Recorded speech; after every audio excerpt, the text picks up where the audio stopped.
Zee 24 तास एक पाऊल पुढे।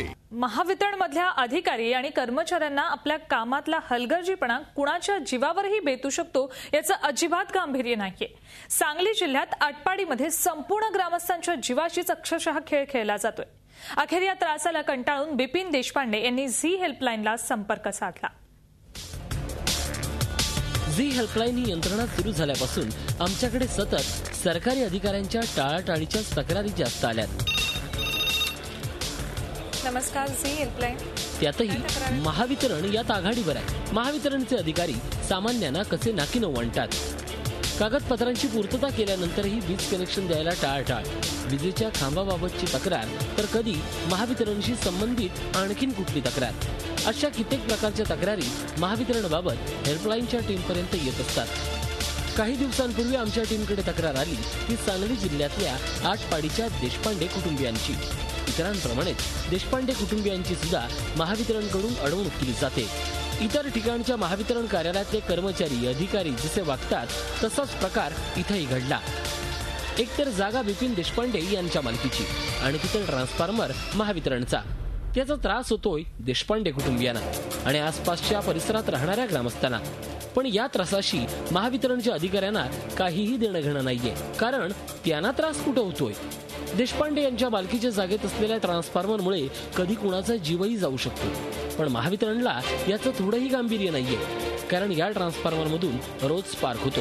या ट्रान्सफॉर्मरच्या शेजारी काही ग्रामस्थांची दुकानं पण आहेत। याच परिसरात एसटी स्टँडही आहे, त्यामुळे परिसर वर्दळीचा आहे।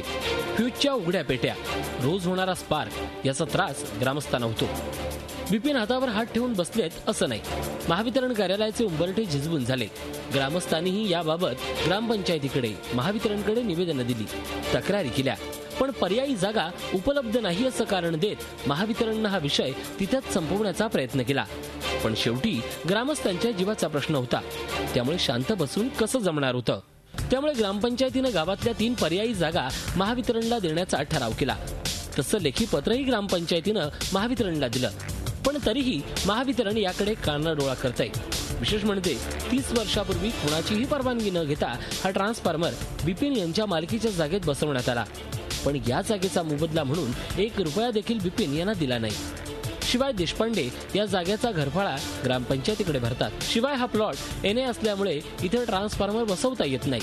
तरीही महावितरणने ही चूक केली आहे, पण ही चूक सुधारणं अत्यावश्यक असतानाही महावितरण याकडे अजिबात लक्ष देत नाहीये। प्रत्येक अर्ज दिला एमएससीबीला, प्रत्येक त्यांनी पोच दिली, हालचाल काय सुद्धा केलं नाही। आज आम्ही दुष्काळ पडला असताना जगात अवघड झाले, त्यात ह्या डोक्यात टांगते तलवार आहे ट्रान्सफरच्या वरची, कधी स्फोट होईल काय सांगता येत नाही। या ठिकाणी ही डेपी आहे, डेपीच्या बाजूला माझं दुकान आहे आणि या डेपीवरती रोज म्हणजे 1-2 दिवसाला स्फोट होतो आणि ज्यावेळेला पॉवर जास्त होती त्यावेळेला या तारा म्हणजे एकमेकाला चिटकतात आणि या रस्त्यावर सुद्धा या म्हणजे तारांचा स्फोट होतोय आणि 1-2 दिवसातून एकदा तरी स्फोट होतोच। सतत दिलेल्या लढ्याला यश येत नाही, महावितरण काही ऐकायलाही तयार नाहीये म्हटल्यावर अखेर बिपिन यांनी याबाबत झी हेल्पलाईनला सांगितलं। हेल्पलाईनची टीम तातडीनं पोहोचली महावितरणच्या कार्यालयात। हेल्पलाईनची टीम आल्याचं कळताच कार्यालयातल्या कर्मचाऱ्यांची पळापळ सुरू झाली। कॅमेऱ्यापुढे बोलायला कुठलाही अधिकारी तयार नव्हता। एकमेकांकडे बोटं दाखवण्यातच या कर्मचारी आणि अधिकाऱ्यांना धन्यता वाटत होती। अखेर आम्ही अधिकारी बाळटे यांना गाठलं, मात्र तेही कॅमेऱ्यापुढे बोलायला तयार नव्हते। त्यानंतर याबाबत हेल्पलाईनच्या टीमनं विटा इथल्या वीज कार्यालयाच्या वरिष्ठ अधिकारी चव्हाण यांच्याशी संपर्क साधला। चव्हाण यांनी समस्या समजावून घेतली, लवकरात लवकर ट्रान्सफॉर्मर काढण्याचे आदेशही दिले। आता लवकरच देशपांडे यांच्या मालकीच्या जागेतला ट्रान्सफॉर्मर हटवला जाईल, पण जोवर ही समस्या सुटणार नाही तोवर हेल्पलाईनची टीम याचा पाठपुरावा करणार आहे, कारण सवाल हक्काचा आहे। झी हेल्पलाईनसाठी सांगलीहून रवींद्र कांबळेसह ब्युरो रिपोर्ट। झी 24 तास एक पाऊल पुढे।